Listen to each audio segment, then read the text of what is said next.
This business is about pride as much as anything else. It's about hiring great people, training them as well as you can, educating them better than anybody else does, and then making sure they understand that they can be the best in the world at what they do, just like you can be. There's three keys to us going forward in my mind. First one is common sense. We got to get rid of some of the nonsense we've been doing since we had 700,000 people in our Air Force. We've got instructions that were written 20, 25 years ago that we're still following almost blindly. The other thing that we got to work on in the common sense arena is that we got to start thinking really hard about what our people are really frustrated by, where they're wasting their time, where they're wasting their energy. And you can't fix everything without resources, but there's lots of things you can affect. The people are tired. Families are tired. Most of you have known nothing but a deployment cycle since the day you came in the Air Force.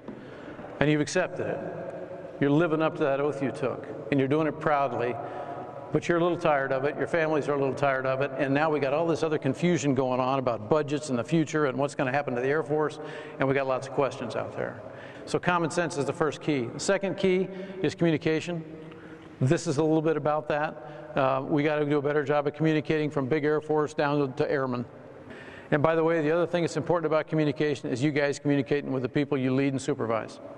The number one request I get from airmen when I go all over the world and say, what should we be doing more of? The one thing they say more than everything else combined is things like bring back roll call.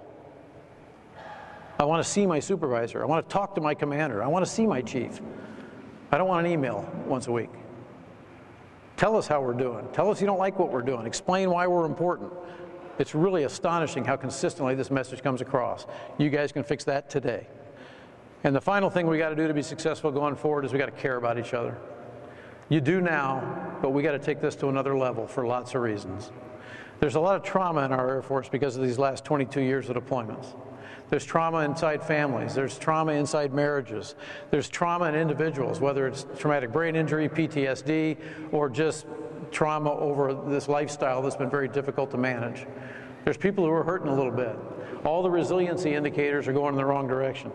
So we got to care a little more about each other. Chief Cody has a really interesting thing. He'll ask somebody in the crowd, who's your best buddy? And often it's the person sitting next to him. And then he'll say, you give me 90 seconds, I'll know more about your best friend than you do. And then he proves it. And he does it not by some cosmic method. It's not the Vulcan mind meld. It's basically just asking questions. It's really incredible how in 90 seconds, how much this guy can learn about the person sitting next to you. And it's a great object lesson for all of us. Every airman has a story. Folks, you got to learn the stories. The stories are exceptional. They're inspirational. Some of them are a little sad. Some of them are incredibly motivating. But everybody in this room has one. If you don't know the story, you can't lead the airmen as well as you could otherwise.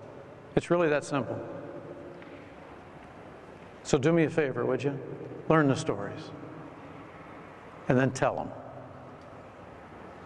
It'll make our Air Force a better place to live. Because of you.